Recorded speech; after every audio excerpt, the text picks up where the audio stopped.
Hi, I'm Nigel Griffiths. I work in the Advanced Technology Centre in the UK, which is part of IVM Europe. In this movie, we're looking at IVM, in particular performance monitoring and control. Let's log back into the Integrated Virtualization Manager website. Here we see our three logical partitions. The first one here is the IVM partition. You can see it's in a yellow colour. It started nearly 23 hours ago. And you'll notice that the two client logical partitions started very shortly afterwards. This is because we had the auto start feature enabled for our partitions. This is just what we wanted. We can see in this column the memory allocated to these partitions, and we have the number of processors. Now this machine is a four-way, so these logical partitions have been told that they can spread out across all four CPUs if necessary. In actual fact, they'll localize themselves to one or two CPUs unless they actually need the CPU power. This column, the entitled processing units, this defines how much CPU time they're entitled to. They're guaranteed to do this. So the bottom one here is guaranteed to get the compute time of one whole CPU. That may be spread out across CPUs, perhaps a quarter of each of the four, but it gets one CPU's worth of compute time.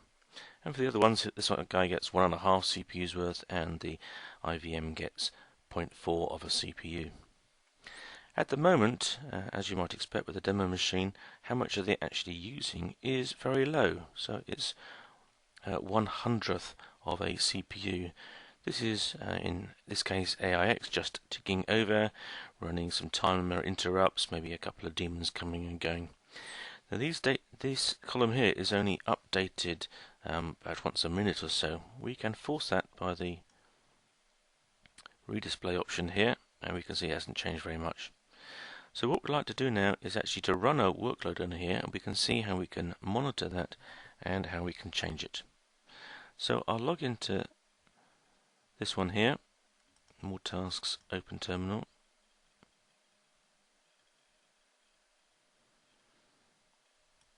I'll pull that onto the screen. I'll log into the IVM VIO server first. Then I have to log into the logical partition itself.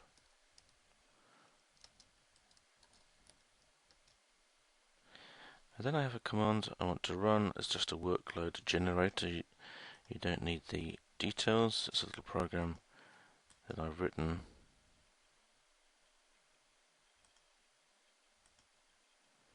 here called NCPU.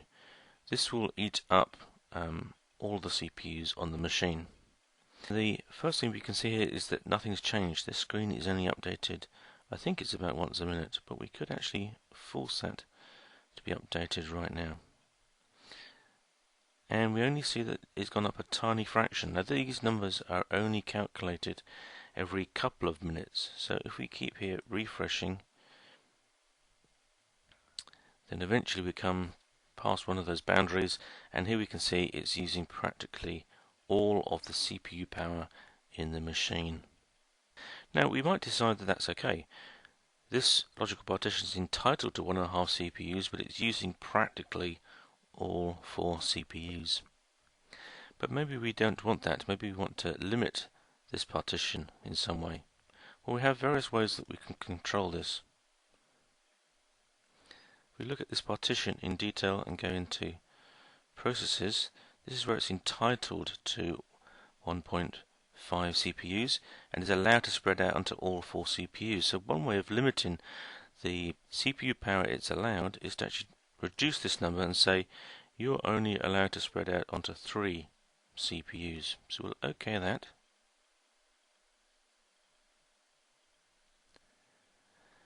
It says here that it's going to reduce it to 3 CPUs, and this takes a little time. If we look at the details here, it will tell us what's happening. It says that it's already synchronized. It's actually happened while we were looking up the screen here. And if we update the screen, it's now 3 CPUs. This number will get recalculated in the next minute or so, and I expect this to come down. Now there's an absolute maximum of 3 CPUs.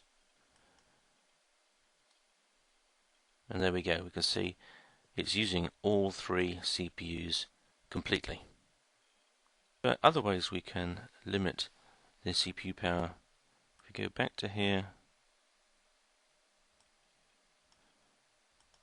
and hit processing, we can say, no, we don't want you to spread out to use more CPUs than you're entitled to. We actually want to use this number as the maximum. If we click on here, if we go uncapped none, then we're actually going to give it a weight of 0. And this means it is not allowed to take any extra CPU cycles than this number here. So if we OK that, we're then going to limit this logical partition down to its entitlement 1.5 CPUs. Again, we're going to have to wait for this number to be recalculated. So let's do a refresh here. May have to do this several times to get this new updated number here.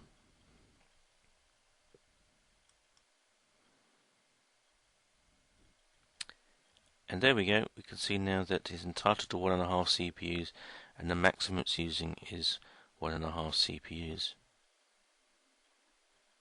There's a further way that we can control this.